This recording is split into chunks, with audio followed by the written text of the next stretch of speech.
নমস্কাৰ মই আপিয়াল ৰহমান আৰু স্বাগতম জনাইছো এই ইউটিউব চেনেললৈ সাজি পঢ়িম ক্লাস 7 বিজ্ঞানৰ যেটো চেপ্টাৰ 5 আছে এসিডস বেসেস এণ্ড সল্টস গতিকে সায়েন্সৰ চেপ্টাৰ 5 টো খুব ইম্পৰ্টেন্ট হয় এইফালে অসমীয়া দিয়া আছে অম্ল ক্ষাৰক আৰু লৱণ সো আজি আমি ইংৰাজী আৰু অসমীয়া দুটা মাধ্যম দি সমাধান কৰিম তোমালোকৰ এইটো পাঠৰ পৰা ভিতৰৰ পৰা কিন্তু প্ৰশ্ন আহিব লগতে অনুশীলনীৰ পৰা প্ৰশ্ন আহিব যেনেকৈ ভিতৰৰ প্ৰশ্ন যে এসিড কি হয় এসিড টো কোনটো শব্দৰ পৰা আহিছে গতিকে এসিড টো এসিডি শব্দৰ পৰা আহিছে অসমীয়াত ইয়াত দিয়া আছে যে এসিড শব্দটো এসিডি শব্দৰ পৰা উদ্ভৱ হৈছে যেটো এটা লেটিন ভাষা ঠিক আছে লেটিন ওয়াৰ্ড সো গতিকে পাঠৰ ভিতৰৰ পৰা তোমালোকৰ প্ৰশ্ন আহিব এমসিকিউ আহিব লগতে অনুশীলনীৰ প্ৰশ্ন পৰা আহিব গতিকে প্ৰথমত মই অনুশীলনীৰ ইংৰাজী আৰু অসমীয়া দুটা মাধ্যম দি সলিউশন কৰাই দিম তাৰ পিছত পাঠৰ ভিতৰৰ পৰা কি কি কোশ্চেন আহিব পাৰে হেখিনি তোমালোকক দেখাই দিম ঠিক আছে সো তোমালোকে ভিডিওটো লাইক কৰি দিয়া বহুতে ভিডিও চাই লাইক নকৰা কি লাইক নকৰা প্লিজ লাইক কৰিবা ঠিক আছে অনুগ্ৰহ কৰি লাইক কৰিবা আৰু চেনেলটো সাবস্ক্ৰাইব কৰিবা সো বলা আমি প্ৰথমত এক্সাৰসাইজৰ খিনি সলিউশন কৰো তাৰ পিছত আমি পাঠৰ ভিতৰৰ পৰা কোশ্চেন খিনি চাম সো ইয়াত মই লিখি লৈছো class 7 science chapter 5 acids bases and salts acid ক্ষাৰক আৰু লৱণ সো এক্সাৰসাইজ অনুশীলনীত প্ৰথম আমাক প্ৰশ্ন দিছে 1 নম্বৰ যে স্টেট ডিফাৰেন্স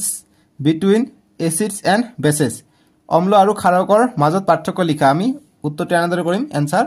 যে difference between acids and bases এটো ইংৰাজী মাধ্যম লিখিবা অসমীয়া মাধ্যম লিখিবা যে অম্ল আৰু ক্ষাৰকৰ পাৰ্থক্য যে অম্ল আৰু ক্ষাৰৰ পাৰ্থক্য এক নম্বৰ দিবা যে acid are sour in taste and bases are bitter to taste Assamese দিবা যে এক নম্বৰ যে এসিডৰ সোৱাদ টেঙা আনহাতে ক্ষাৰৰ সোৱাদ তিতা তাৰপিছত দুই নম্বৰ যে acid turns blue litmus to red and bases turns red litmus to red red litmus to blue হ'ব ইয়াত ব্লু ইয়াত ভুল হৈ আছে বি এল ইউ ই মানে এসিডে কি কৰে নীলা লিটমাস ৰঙা কৰে আৰু বেসেস ৰঙা লিটমাস নীলা কৰে টার্নস টু ব্লু দিবা B L U E blue ইয়াত আছে সো এইটো ব্লু আৰু অসমীয়াটো ঠিক আছে লিখিবা যে এসিডে নীল হৈ আছে নীলা হ'ব ইয়াত প্ৰিন্টিং মিস্টেক হৈ যায় কাৰণ মই ঠিক কৰি দিম যিখিনি মিস্টেক থাকিব যে এসিডে নীলা লিটমাস ৰঙা কৰে আনহাতে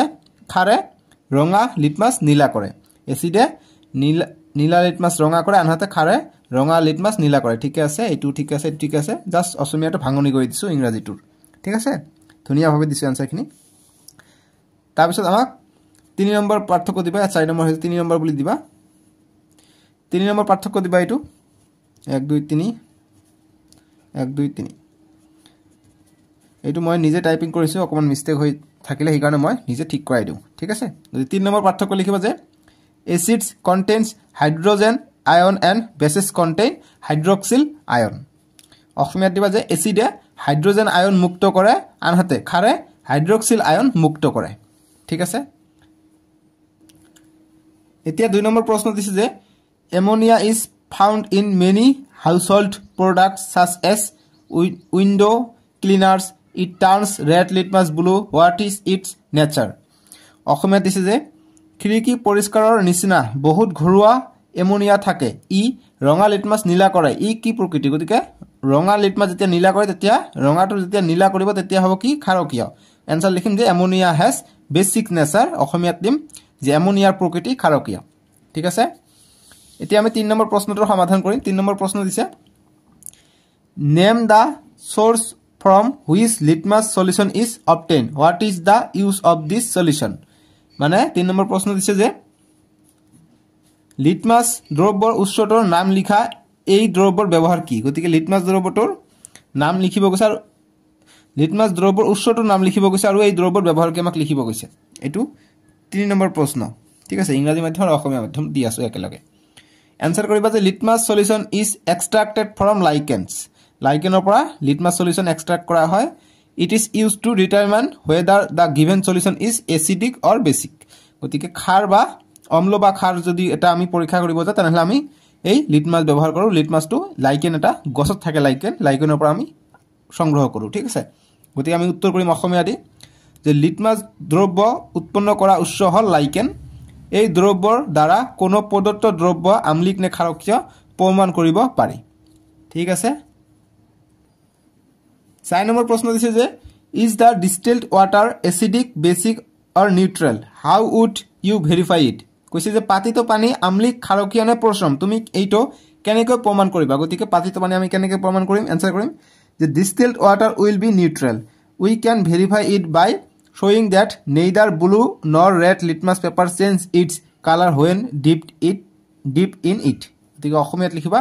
যে উত্তৰ যে পাতিত পানী প্ৰশম পাতিত পানীত লিটমাছ পেপাৰ ডুবাই দিলে লিটমাছৰ বেঙুনীয়া বৰ্ণৰ পৰিৱৰ্তন নহয় গতিকে ই প্ৰশম গতিকে লিটমাছৰ পেপাৰ আমি ডুবাই দিলে আমি কি ৰং পৰিৱৰ্তন নহয় গতিকে এটো প্ৰশম হ'ব নিউট্ৰেল হ'ব ঠিক আছে তাৰ পিছত আমাক 5 নম্বৰ প্ৰশ্ন দিছে 5 নম্বৰ প্ৰশ্নৰ আনসাৰ ইমানখিনি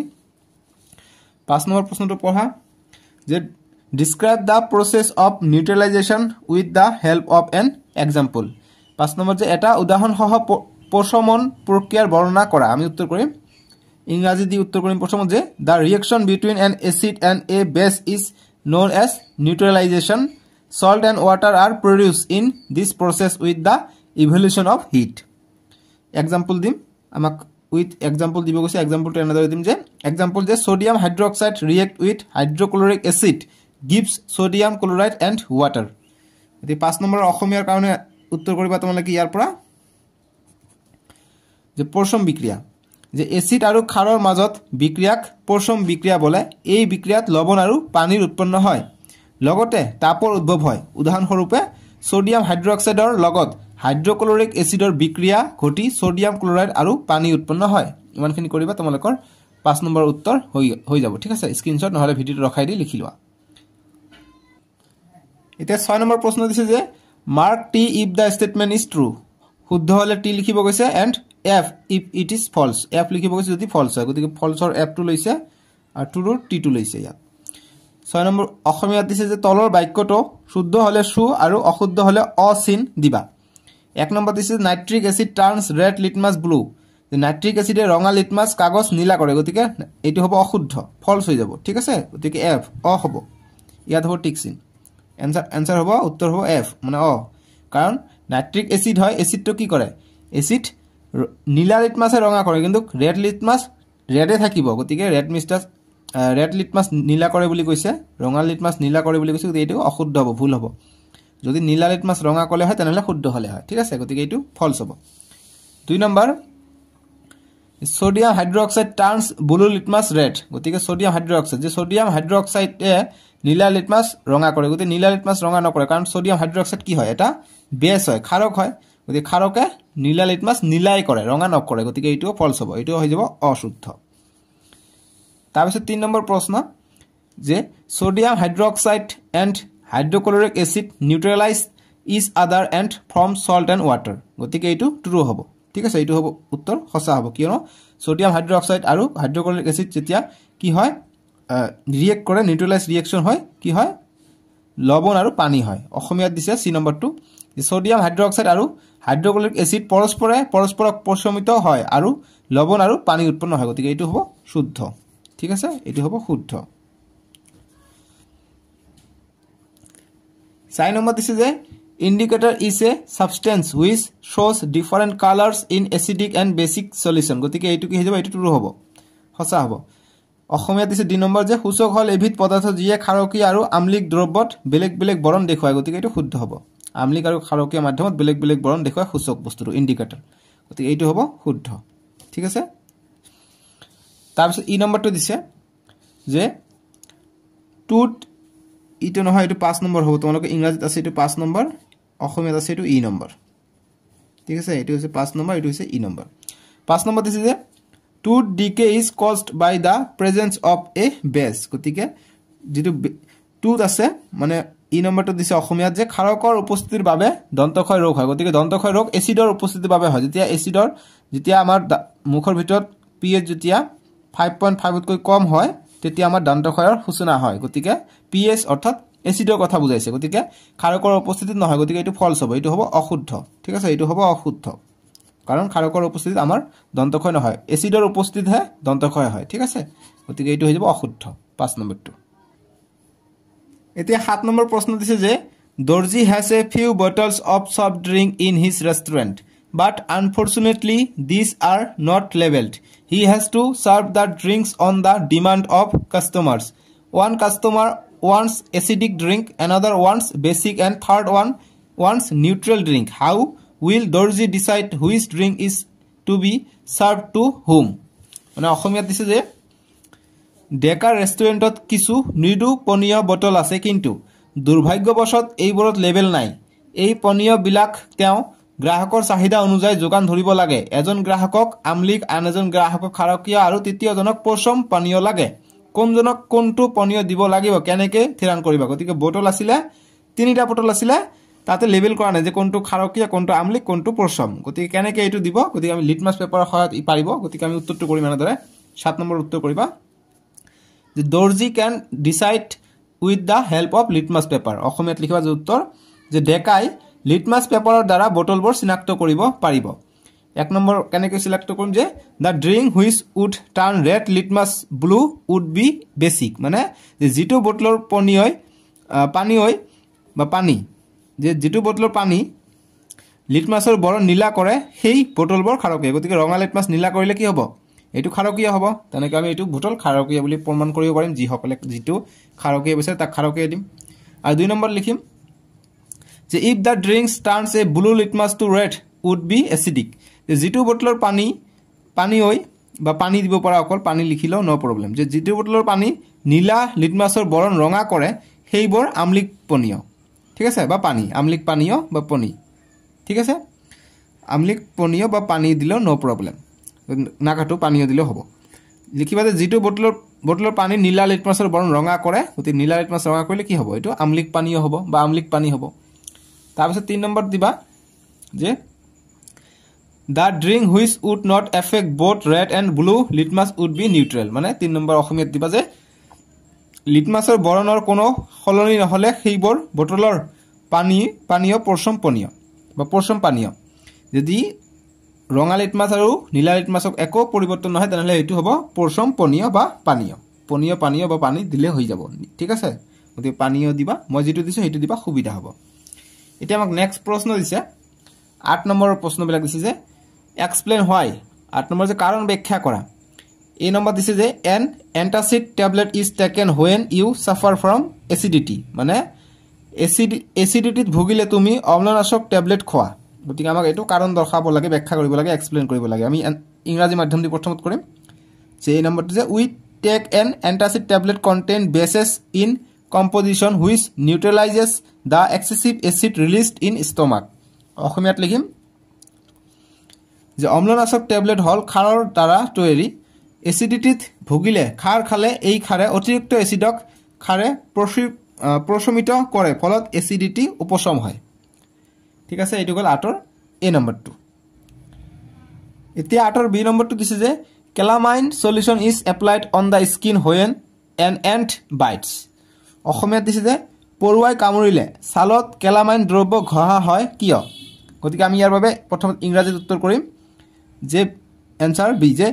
ant inject an acidic liquid formic acid acidic liquid inject কৰে যাত formic acid থাকে যে into the skin on biting which causes inflammation to the skin the effect of the acid can be by rubbing neutralized by rubbing it can be neutralized likhiba yat neutralize neutralize je acid can be neutralized by rubbing ঠিক আছে rubbing the calamine solution which contains zinc carbonate which is a base neutralize the acid and get relief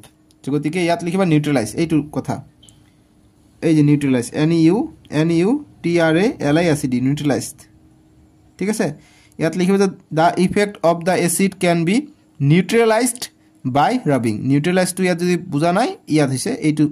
ইয়াত লিখা আছে যে neutralized by rubbing তাৰপিছত লিখিবা যে calamine solution which contains zinc carbonate which is a base neutralize the acid and get relief ঠিক আছে অসমীয়াত দিবা বি নম্বৰটো উত্তৰ যে পৰুৱাই কামুৰিলে পৰুৱাই ছালত ফৰ্মিক এসিড সমুৱাই দিয়ে ফলত ছালখনত বিষ হয় কেলামাইনত জিংক কাৰ্বনেট নামৰ এবিধ খাৰকীয়া পদাৰ্থ থাকে এই পদাৰ্থ ছালত ঘহি দিলে ফৰ্মিক এসিডৰ লগত বিক্ৰিয়া ঘটে আৰু তাক পশমিত কৰে ফলত বিষ উপশম হয় ঠিক আছে এতিয়া 8 সি নম্বৰ প্ৰশ্ন যে factory waste is neutralized before disposing it into the water bodies মানে সি নম্বৰ যে কাৰখানাৰ আৱৰ্জনাবোৰ জলাশয়ত পেলোৱাৰ আগতে প্ৰশমিত কৰা হয় গতিকে আমাৰ ইয়াৰ ওপৰত এনসাৰ কৰিব লাগে সো আমি উত্তৰ কৰিম এনসাৰ কৰিম যে the waste of factories contain acid if acids are disposed of in the water bodies the acid will harm the organism so factory waste are neutralized by adding basic substances অসমীয়াত লিখিম যে উত্তৰ যে কাৰখানাৰ পৰা ওলোৱা বৰ্জিত পদাৰ্থবোৰ আমলিক হয় যদি ইয়াক পোনে পোনে পানীত পেলাই দিয়া হয় তেতিয়া পানীত থকা জীৱবোৰ মৰি যাব গতিকে আমলিক গুণক খাৰ ব্যৱহাৰ কৰি পচন কৰি লোৱা হয় তাৰ পাছত পানীত পেলাই দিয়া হয় ঠিক আছে সি নম্বৰটো 8 সি নম্বৰটো এইখিনি গল এতিয়া আমি 9 নম্বৰটো সমাধান কৰিম 9 নম্বৰ প্ৰশ্ন দিছে যে three liquids are given to you one is hydrochloric acid another is sodium hydroxide and third is a sugar solution how will you identify them you have only turmeric indicator গতিকে turmeric মানে হালধি আছে গতিকে অসমীয়াটো পঢ়ি দিও বুজি পাবা 9 নম্বৰ যে তোমাক তিনিটা জুলীয়া পদাৰ্থ দিয়া হৈছে এটা হাইড্ৰক্লৰিক এসিড আনটো সোডিয়াম হাইড্ৰক্সাইড আৰু তৃতীয়টো হল চেনি দ্ৰব্য তুমি এইবোৰক কেনেকৈ চিনাক্ত কৰিবা তোমাৰ কেৱল হালধিৰ সূচকহে আছে গতিকে হালধিৰ সূচক দি কেনেকৈ চিনাক্ত কৰিম গতিকে 9 এৰ আনসাৰটো আমি এনেদৰে লিখিম যে আনসাৰ যে name of the substances effect on turmeric indicator অসমীয়াত লিখিবা যে উত্তৰ যে হালধিৰ সূচকৰে তলত দিয়া বৰণবোৰৰ পৰা দ্ৰব্য তিনিবিধ চিনাক্ত কৰিব পৰা যাব 1 নম্বৰ যে হাইড্ৰক্লৰিক যেটো আছে এসিড আছে এটো ইয়েলো টু ব্লু হ'ব যি হালধিৰ কালাৰ ইয়েলো আছে হালধিয়াৰ পৰা ব্লু হ'ব যে হাইড্ৰক্লৰিক এসিডত হালধিৰ ৰং নীলা হ'ব তাৰ পিছত 2 নম্বৰ যে sodium hydroxide yellow to red গতিকে সোডিয়াম হাইড্ৰক্সাইড হালধিৰ ৰং ৰঙা হ'ব ঠিক আছে ইয়াত নীলা হ'ব ইয়াত ৰঙা হ'ব আৰু সুগাৰত নো চেঞ্জ সুগাৰ সলিউশন নো চেঞ্জ চেনিত হালধিৰ সংস্পৰ্শত বৰণ হলনি নহব গতিকে বৰণ হলনি নহব অৰ্থাৎ চেনি প্ৰশম ঠিক আছে এতিয়া 10 নম্বৰ প্ৰশ্ন দিছে যে blue litmus paper is dipped in a solution it remains blue what is the nature of the solution explain 10 number অসমীয়া দিছে যে এখন নীলা লিটমাস কাগজ এটা দ্ৰৱত ডুবাই দিয়া হল কাগজখন নীলা হৈ থাকিল দ্ৰৱটোৰ প্ৰকৃতি কেনেকৈ ব্যাখ্যা কৰা আমি উত্তৰ কৰিম যে answer যে it can be identify on the basic of the following observation যে তলত দিয়া মতে অসমীয়া উত্তৰ কৰিবা যে তলত দিয়া মতে আমি দ্ৰৱটোৰ প্ৰকৃতি ব্যাখ্যা কৰিব পাৰিম এনেকৈ আমি লিখিম যে ইংৰাজীত দিম 1 নম্বৰ যে basis changes the color of litmus paper to blue as the color of blue litmus paper is not affected the solution must be basic মানে অসমীয়াত 1 নম্বৰ দিবা যে খাৰে নীলা লিটমাস নীলা কৰে যেহেতু লিটমাস পেপাৰৰ বৰণ নীলা হৈ থাকিল গতিকে দ্ৰৱটো খাৰকীয়া গতিকে নীলা লিটমাস নীলা হৈ আছে গতিকে খাৰকীয়া হ'ব আৰু নহলে কি হ'ব 2 নম্বৰ দিবা যে the solution may be neutral because neutral solution does not change the color of litmus paper 2 number অসমীয়াত দিবা যে দ্ৰৱটো পচম হ'ব পাৰে কাৰণ পচম দ্ৰব্যই লিটমাস পেপাৰৰ সালসলনি নঘটায় ঠিক আছে এতিয়া 11 নম্বৰ প্ৰশ্ন অন্তিমটো প্ৰশ্ন যে consider the following statements 11 number যে তলৰ বাক্য কেইটা পঢ়ি চোৱা এই নম্বৰটো দিছে যে both acid and bases changes colors of all indicators যে এসিড আৰু ক্ষাৰক উভয়ে সকলো ধৰণৰ সূচকৰ ৰং সলনি কৰে গতিকে এটো মিছা হৈ যাব ঠিক আছে কাৰণ সকলো ধৰণৰ ইন্ডিকেটৰ ৰং সলনি নকৰে কাৰণ যি বেস আছে বেসটো ফেনপথিলিনৰ ৰং সলনি কৰে কিন্তু এসিডে ফেনপথিলিন কি ৰং সলনি নকৰে এটো ভুল হৈ যাব শুদ্ধ হ'ব তাৰপৰ বি নম্বৰ যে if an indicator gives a color change with an acid it does not give a change with a base গতিকে যদি এটা সূচক যদি এবিধ এসিডে কোনো এবিধ সূচকৰ বৰণ সলনি কৰে এই সূচকে খাৰ মাধ্যমত বৰণ সলনি নকৰে গতিকে এটো মিছা হ'ব এটো অশুদ্ধ হ'ব কিয়নো যদি এসিডত বৰণ সলনি কৰে তেনেহলে খাৰকত বৰণ সলনি কৰিব গতিকে এটো অশুদ্ধ হ'ব সি নম্বৰ যে if an indicator changes color with a basis it does not changes color with acid যদি এটা সূচকৰ ৰং খাৰকত সলনি হয় তেনেহলে ইয়াৰ ৰং অম্লত সলনি নহয় গতিকে এইটো মিছা হ'ব কাৰণ খাৰকত সলনি হলেও অম্লত সলনি হ'ব লাগিব আৰু ডি নম্বৰ দিছে যে change of colour in an acid and base a base depends on the type of indicator যে অম্ল আৰু ক্ষাৰকত ৰং সলনি হোৱাটো সূচকৰ প্ৰকাৰৰ ওপৰত নিৰ্ভৰ কৰে গতিকে এইটো একেবাৰে শুদ্ধ কাৰণ অম্ল আৰু ক্ষাৰকৰ ৰং সলনি যেটো হ'ব সূচকৰ এটো প্ৰকৃতিৰ ওপৰত নিৰ্ভৰ কৰিব ঠিক আছে depends on the type of indicator কেনেকা ধৰণৰ ইন্ডিকেটৰ হয় কেনেকা ধৰণৰ সূচক তাৰ ওপৰত নিৰ্ভৰ কৰে গতিকে ডি নম্বৰটো হৈ যাব শুদ্ধ গতিকে এতিয়া কি কৈছে যে which of these statements are correct উক্তিবোৰৰ কোনটো শুদ্ধ গতিকে আমি দেখা পাইছো all 4 এটো নহয় a d এটো নহয় b c নহয় only d গতিকে only d টো শুদ্ধ এই তিনিটা আমি অশুদ্ধ পাইছোঁ, এইটো শুদ্ধ পাইছোঁ, গতিকে অপশ্যন ডি হৈ যাব ইয়াৰ শুদ্ধ উত্তৰটো অকল। ঠিক আছে, গতিকে 11 নম্বৰটো হৈ যাব D2। গতিকে আমি 11 নম্বৰলৈকে কৰিলোঁ, 11 নম্বৰটোৰ এনচাৰ হ'ব ডি। ঠিক আছে, কিছুমানে আকৌ 2 নম্বৰটো দিয়ে যে এ আৰু ডি শুদ্ধ, গতিকে এ কেতিয়া শুদ্ধ হ'ব নোৱাৰে। ঠিক আছে, গতিকে 100% চিয়'ৰ এনচাৰ 11ৰ D2 হ'ব। পৰীক্ষাত ভুল নকৰিবা, D2 টিক কৰি দিবা। ঠিক আছে, 11ৰ D2 কেৱল ঘ। যি কি নহওক আমি এতিয়া কেৱল ঘ বা কেৱল ডি অসমীয়াত দিছে, এইটো আগৰ কিতাপৰ পৰা দিছে ঘটো, কিন্তু ইয়াত ডি দিছে, গতিকে কেৱল ডি হ'ব। ঠিক আছে, কেৱল ঘ দিছে। যি কি নহওক পাঠৰ ভিতৰৰ পৰা তোমালোকৰ প্ৰশ্ন আহে, যেনেকৈ এইবিলাক তোমালোকে হোৱাট ইউ হেভ লাৰ্ণ এইবিলাক পঢ়িবা, ইম্পৰ্টেণ্ট। তোমালোকে কি কি শিকিলা ইয়াৰ পৰা প্ৰশ্ন আহিব পাৰে। ঠিক আছে, লগতে মই দেখাই দিওঁ ইম্পৰ্টেণ্ট বস্তু যিবিলাক আছে পাঠৰ আগৰ পৰা, যিহেতু কৈছোঁ পাঠৰ ভিতৰৰ বস্তু দেখাই দিম। যেনেকুৱা এচিডক কি, এচিড ক'ৰ পৰা আহিছে, লেটিন শব্দ, লেটিন ৱাৰ্ড এচিডিৰ পৰা আহিছে, ACERE এচিডিৰ পৰা আহিছে। এচিড শব্দটো লেটিন ভাষাৰ এচিডিৰ পৰা আহিছে। তাৰপিছত আমি নেক্সট আমাৰ কাৰণে ইম্পৰ্টেণ্ট হৈ যায় যে এই লাইকেন কি, লাইকেন কি হয়, যে the most commonly use natural indicator is litmus, it extract from lichen. Lichen is a plant বুলি দিবা। লাইকেনক অসমীয়াত লাইকেন বুলিয়ে কয়, বা এইটোক বুলি কয় যে ছত্ৰক শৈবালৰ। ঠিক আছে, ছত্ৰক শৈবাল বুলিয়ে কয় অসমীয়াত। তাৰপিছত ইম্পৰ্টেণ্ট তোমালোকৰ হ'ব যে দেখাই আছে তোমালোকক পেজ নম্বৰ দি দিব লাগিব নেকি, নহ'লে গম নাপাবা ন, পেজ নম্বৰটো দি দিম ৰ'বা। তাৰপিছত পেজ নম্বৰ তোমালোকে 119 চাবা, এইটো ফেনপথলিনৰ কথা আছে। ফেনপথলিন ইম্পৰ্টেণ্ট 120 দিয়া আছে অসমীয়াত। যি ফেনপথলিন আছে, ফেনপথলিনটো এটা সূচক হয়, যি সূচকটো অকল ক্ষাৰকতহে বৰণ গোলপীয়া হয়, কিন্তু এচিডত অৰ্থাৎ আম্লিক দ্ৰব্যত বৰণহীন হয়। গতিকে আম্লিকত বৰণহীন অৰ্থাৎ ফেনপথলিনৰ কালাৰ চেঞ্জ নহয়, কিন্তু ক্ষাৰকত ই গোলপীয়া হয়। ইম্পৰ্টেণ্ট প্ৰশ্ন যে phenolphthalein gives pink colour in basic solution আৰু কালাৰলেছ ইন এচিডিক সলিউশ্যন। ঠিক আছে, এইটো ইম্পৰ্টেণ্ট। তাৰপিছত আমি নেক্সট প্ৰশ্ন চাম তোমালোকৰ কাৰণে। ইম্পৰ্টেণ্ট যিখিনি হ'ব কুৱেশ্যন বনাই দিব পাৰে, সেইখিনি মই তোমালোকক দেখাই দিব চেষ্টা কৰিম। চ' গতিকে অম্ল যোগ ক্ষাৰক লগ লাগি লৱণ যোগ পানী হয়, প্লাছ তাপ উৎপন্ন হয়। এইটো খালী ঠাই আহিব পাৰে, গতিকে চাবা। MCQৰ কাৰণে important, MCQ multiple choice question আহে ন, 4টাকে অপশ্যন দিয়া থাকে, তাৰ ভিতৰত এটা শুদ্ধ এইটো। Acid plus base is equal to salt plus water, heat is envelop হয়। গতিকে এইখিনি আছিলে ইম্পৰ্টেণ্ট বস্তু ইয়াৰ ভিতৰত, আৰু নাই। গতিকে এণ্ড বাইট কৰিলে কি হয়, এইটো এটা ইম্পৰ্টেণ্ট যে পৰুৱা কামোৰে, যে পৰুৱাৰ শুঙত কি থাকে, পৰুৱাৰ শুঙত ফৰ্মিক এচিড থাকে। ঠিক আছে, formic acid, when bite inject acidic liquid formic acid to the skin. গতিকে ফৰ্মিক এচিড থাকে এণ্টত। ঠিক আছে, এণ্টৰ শুঙত।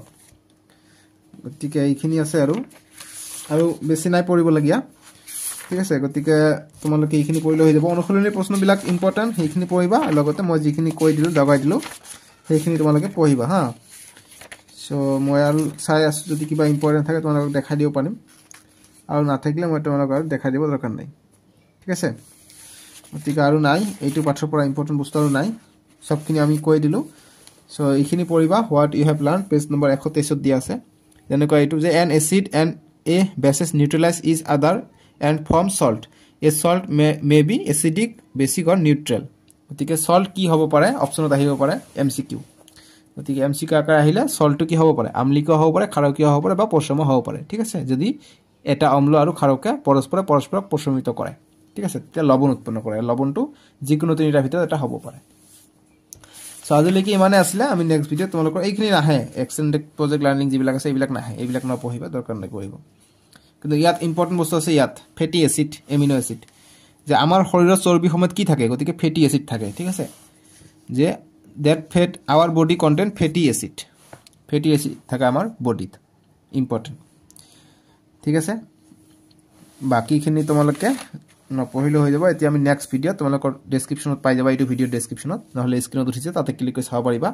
Chapter 6 physical and chemical changes. ইয়াত যি লিখা আছে নাম্বাৰটো যে L9K4W1 ইউটিউবত চাৰ্চ কৰিবা, তথাপি আহি যাব, নহ'লে APL ৰহমান বুলি চাৰ্চ কৰিবা, আহি যাব। ঠিক আছে, আজিলৈকে মানে তোমালোকে মুখেৰে চাৰ্চ কৰা নে লিখি চাৰ্চ কৰা ইউটিউবত, ক'বাচোন কমেণ্ট বক্সত। আজিলৈকে আহোঁ, ভিডিঅ'টো লাইক কৰি দিবা, চেনেলটো বহুতে ছাবস্ক্ৰাইব কৰা নাই, ছাবস্ক্ৰাইবটো কৰি ল'বাচোন। বহুতে ভিডিঅ' চাই ছাবস্ক্ৰাইব নকৰা কিয়? যি কি নহওক ভালে থাকিবা। Best of luck for your exam, যদি এক্সাম আহি আছে। আজিলৈকে আহোঁ, বাই বাই, টেক কেয়াৰ।